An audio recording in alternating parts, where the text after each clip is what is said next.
Hello, peace be upon you. Assalamu alaikum. In the name of God, the most gracious, the most merciful. Bismillahir Rahmanir Rahim. This video is called The Concept of God in Christianity and Islam. There are many similarities with regards to the concept of God in Christianity and Islam. Both Christians and Muslims agree that God is all-powerful, all-knowing, eternal, loving, merciful, and gracious, etc. However, one of the points where we disagree is with regards to God's attribute of transcendence. In Islam, one of God's names is the Transcendent, Al-Ali in the Arabic language. This reveals his attribute of transcendence. What do we mean by transcendence? Transcendence means that God is, in his essence, above and beyond all things created. He is never contained inside his creation, and he is independent of it. Therefore, Muslims can never accept the belief that God came into this world in his essence and incarnated as a human being. Muslims believe that God is above his throne, which is above all creation. The Quran says, and I quote, يَخَافُونَ رَبَّهُم مِّن فَوْقِهِمْ, which means those who fear or revere their Lord who is above them. Quran chapter 16 verse 50. The Quran also says, and I quote, الرحمن على العرش استوى, which means the most merciful has settled above his throne. Quran chapter 20 verse 5. Actually, the word on or above here means beyond. His being beyond or above is not like how a human being is above something. God or Allah's attributes or God's attribute of transcendence does not negatively affect his knowledge of all things at all times. So this leads me to what Christianity teaches. Christianity does not believe in a transcendent God because Christians teach that God incarnated as a human being in the form of Jesus. Paul said about Jesus, quote, "For in him dwells the whole fullness of the deity bodily." Colossians chapter 2, verse 9. Christianity gives God an attribute called omnipresence, which means present everywhere at the same time, whether at a specific time in history or at all times. The word everywhere, of course, includes in his creation. The reason Christians give for this belief that God became a man is that God needed to become a man in order to show his grace to us and his love, etc. And they say, of course, God can do all things. But in the Islamic theology, God does not need to become a man to do this. He controls all creation, shows us his mercy and his grace and love, etc., while remaining transcendent. Muslims also believe that God can do anything. However, God does not do anything that does not befit his majesty. And becoming a man does not befit his majesty.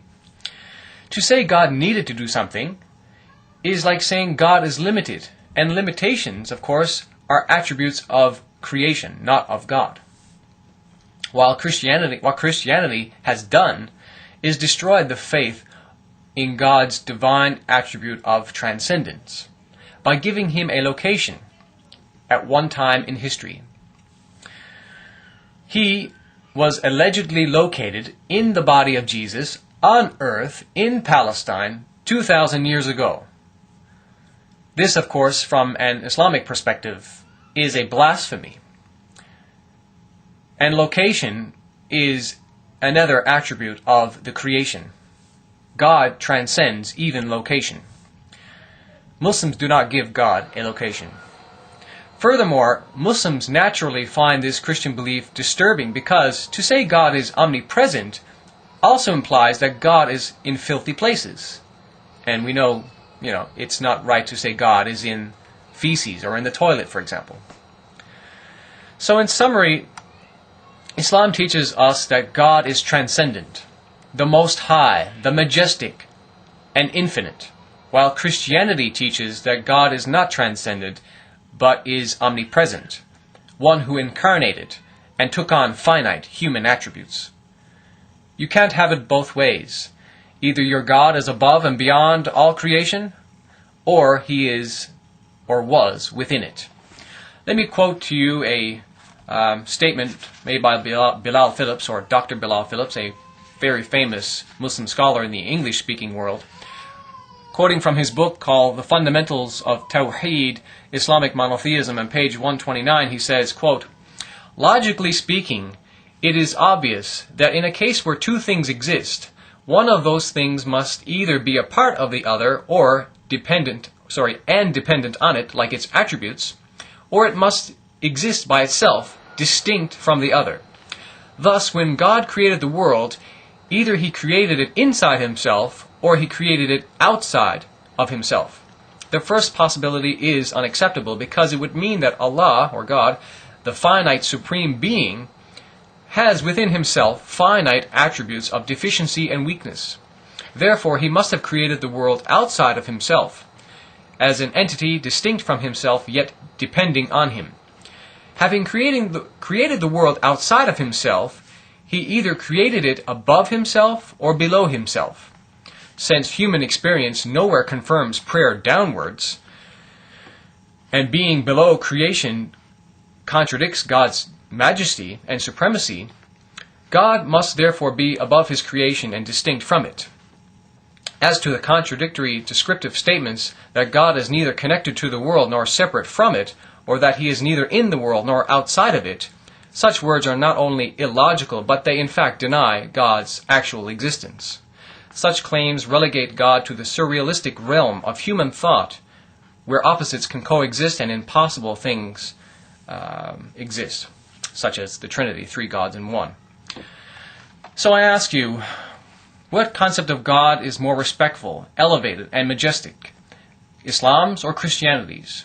I believe the Islamic concept is the more pure one, and I believe that it's the same concept held by all the prophets of God. I'll let you decide that. Peace be upon you. Assalamu alaikum.